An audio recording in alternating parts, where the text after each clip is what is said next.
What if I told you that your next burger might come from a lab instead of a farm?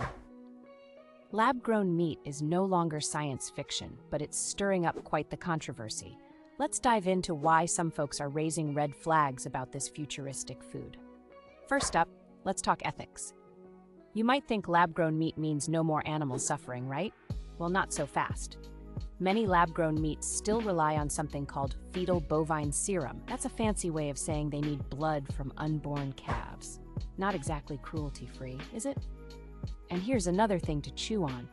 Big biotech companies are gobbling up this industry. Could we be trading our farmers for faceless corporations controlling our food supply? Now let's get to the meaty part, health concerns. Lab-grown meat isn't grown on a pasture. It's cultured in a cocktail of synthetic stuff and sometimes genetically modified organisms. The million-dollar question is, what might this do to our bodies in the long run? Some scientists are even comparing these lab-grown cells to cancer cells. Yikes, that's definitely food for thought. But wait, isn't this supposed to save the planet? Well, the jury's still out on that one. Some studies suggest that whipping up lab meat might actually guzzle more energy than old-school farming. And let's not forget about all those bioreactors churning out cells.